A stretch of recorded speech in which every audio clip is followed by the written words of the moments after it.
listen, Trey, you have been in publishing. You were in publishing way before I got into it. I remember your office over at Simon and Schuster, and you have been a beacon to be in this seat right now, 35 years. I know Jennifer Lewis, and Garcelle Beauvais, and Tina Lifford, who's also friends of this show, will be joining the festivities. What else can we expect in 35 years? What are you most proud of? Oh, what a question. To have survived. No, I'm kidding. Very much kidding. It's hard to say, what I'm most proud of. But what keeps me happy these days and excited and renewed is working with the Zora Neale Hurston Trust and all the wonderful things we've been doing and all the beautiful repackaging we've been doing of her backlist. And we're publishing a new book in January called You Don't Know Us Negroes and Other Essays by Zora, which is an amazing collection that celebrates Blackness and who we are and our contributions to the world. You were responsible for Barracoon. That was under you? Yes. Yes, and I see it on your shelf. Yeah, no, this I purchased that. And I feel like we've had this conversation off mic, so I'm gonna bring it on mic, that publishing is full of a lot of white facing Black people and a lot of white facing white people who think they know better. I'm gonna just say it. You don't have to repeat or anything about what we need to read and what's going to sell and what's good and what's important. And when your life is curated through the lens of somebody who does not understand your experience and who in many ways have benefited from your experience, but yet don't give, they love your rhythm and not your blues. It has been frustrating. So when I get to work with editors who get it, who are immersed in the culture, as you are from Chicago, or Detroit. I'm sorry. Let me not get into battles. It's Flint, Michigan. Flint, Michigan. I apologize. Flint, Michigan. All the way from Flint. All the way from Flint. Understanding that you sit in a seat that's super important because you determine the generations ahead what's going to be read and what's important. That's a lot of power. And I'm sure you don't take it lightly, but how do you decide what you're going to buy and what you're not? Yeah, I definitely don't take it lightly that we're curating, a list of books that people will be reading, hopefully from years to come. And publishing Barracoon was definitely a part of that. And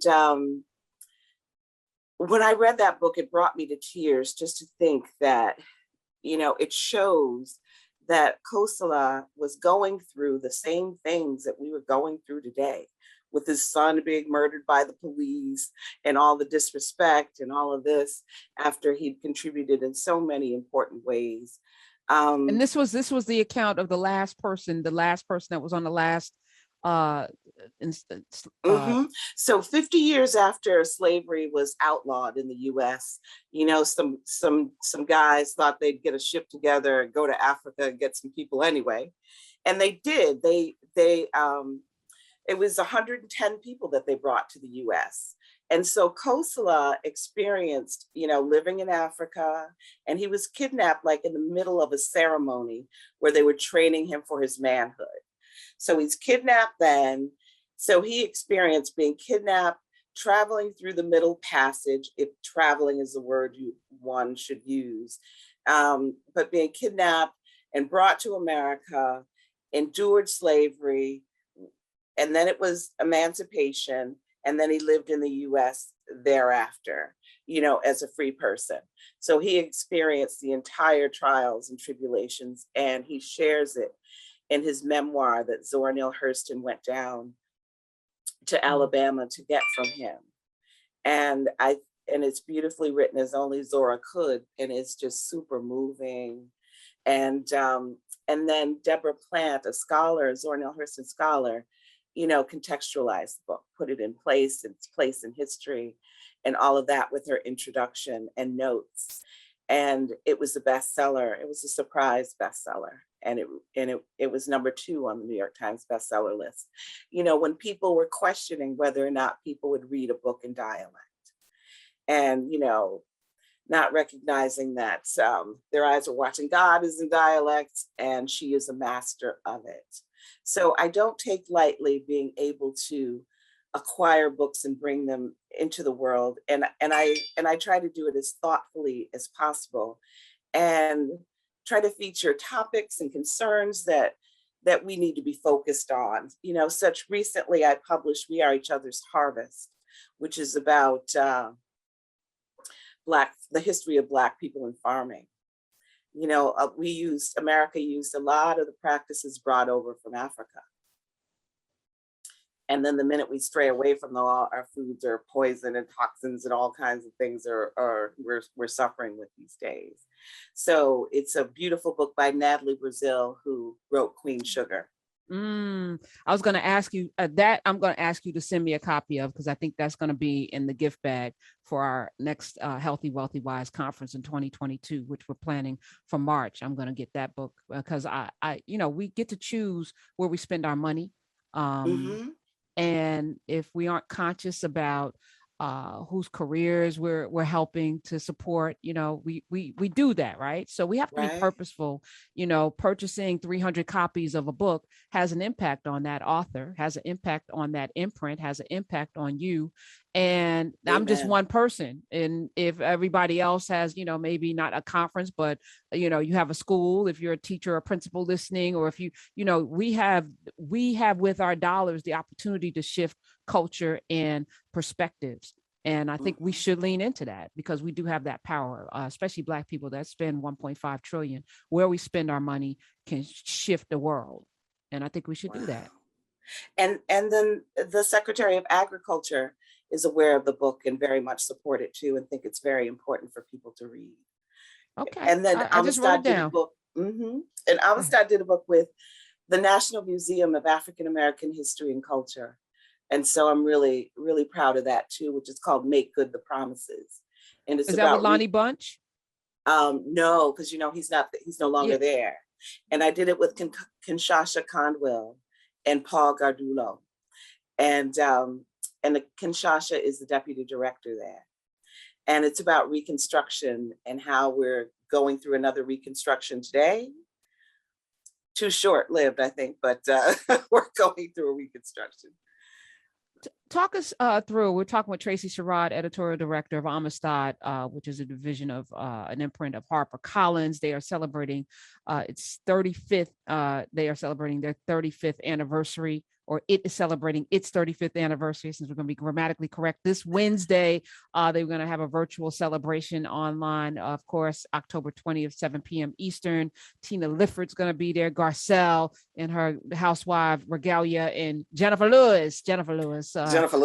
Yes, America's Mama will be there as well. When you get a submission, I know a little bit about that as a publisher. How do you determine whether or not something is viable? Because the biggest thing is, you have folk that run algorithms and they give you numbers and they tell you this is not going to sell, right? And you get that a lot, especially when you're Black, because they don't understand. The salespeople don't look like you. So how the hell do you know what's going to sell when you ain't from the culture? So they always get surprised by a book like that, or any one of my bestsellers that nobody thought was going to sell, especially the first rap book. It was like, that's not going to sell. And even that book we did sold, even though the publisher was like, we're not going to put a dime into anything. I'm calling them out. We still sold a whole lot of copies of that Mason Bethune book. We sure did. We sure did. And we had a lot of fun doing that book too, Karen. Yes, we did. I will never forget our drive to the airport. We had it seemed like 30 minutes to get to the airport and get on the plane. Did we make it? Did we make it, Tracy? We made it. And that's what you kept saying. Come on, girl, we're going to make it. We're going to make it. I said, there's no way we can make it. And you're like, we're going to make it. And we made it. Every time I'm in Atlanta, I think about that. Yeah, I don't play with traffic. I don't play with missing airplanes and staying in no airport. I don't play with that. But I think Cicely Tyson was another surprise. I try to publish our legends. If I'm going to dabble in the celebrity realm, I like to publish our legends, and Cicely Tyson, I feel, is one of them. Now, And I you're think, Cicely Tyson is an icon that I'm sure you were in competition with other people. So what did you say to her that made her sign with you over the other people that could get Cicely Tyson, the great Cicely Tyson? What was that? well, Miss Tyson said that people had come years before me. You know, every couple of years, somebody new would come. And then when we met, she said that she saw a light around me. So she knew I was the person that she should do the book with. And so we did it. And it was wonderful working with her. She was amazing. She taught me a lot Tell me some, because about. she was on my list when I first got here at SiriusXM. I had my team put together a legacy list of people that I wanted to talk with on these airwaves, and I never got to talk with her. Harry Belafonte's still here. Hey, if anybody, I know he's not giving interviews, but those on my list, Sidney Poitier, because like you, our legends. I got to talk with Dick Gregory. I'm grateful about that. I got to talk with Frances Cress Welsing. She was on my list. Got to speak with her before she passed. But having those conversations, that's how we put together the tapestry of our past. We can only remember through the lens of people who have been here before and carry those gems forward, but it has to be in the hands of people who are responsible, like you, like me. Yes. What did We have Cicely Mary Tyson J teach you? coming, Mary J. Blige coming. I don't know if that's she's a legend, but not in the same vein as a Cicely Tyson. So let's pause on Mary J. Blige for a second, and congratulations to that. But she's a living legend. She is a living legend. But tell me what Cicely Tyson taught you. She taught me that it's important to, when you're working with a celebrity, to meet with them regularly and interact with them regularly, so that they're committed to the project that they're doing. But more importantly, so that you know their voice, because oftentimes there's a collaborator involved. So you know their voice, and you know if this is what they would say or not say, or how they would say it. And yes, and I've already applied that to like Mary J. Blige. So in terms of listening, being a good listener and hearing her, and being accommodating, and getting her the best, which she deserves. Okay, so Mary J. Blige, when I first signed with Simon and Schuster, that was a book that I was supposed to do, right? Or very early on. It never happened. What happened? A lot of it's a long story. I'll tell you off mic. But I suspect, people, I feel like, we give book deals to people who haven't lived a full life. Like my book with LL, he was 26 years old. Queen Latifah was 27, like there's so much more, like, yes, they had fascinating things, that they had done, but to be fully formed as a human being, to have perspective on your life, there's still so much living to do, which is why you getting Cicely Tyson in her 90s means everything, because her life perspective is so much more rooted in wisdom. I think Mary J. Blige, where she is now, I think that's going to be a powerhouse book. She's come through some things. She's gotten through some things. She's moving. She's on the horizon, as you mentioned, to being a living legend. How did that book come about? Through Carol Mann. Oh, okay. Yeah, Hey, Carol Mann represented her. Nice. And so I had it exclusively, just like I had Cicely Tyson exclusively. Yeah, so, and that means a lot. And I think it's because of Amistad, and and maybe a little bit of what I bring to the table. I was gonna say, and Tracy Sherrod, legendary. Yeah, I don't want to. Yeah, I'll say it. I'm from Flint. Don't go nowhere, be a big shot. Yeah, but you're from Flint, which also means you've come through some things to get to a place where you are grounded.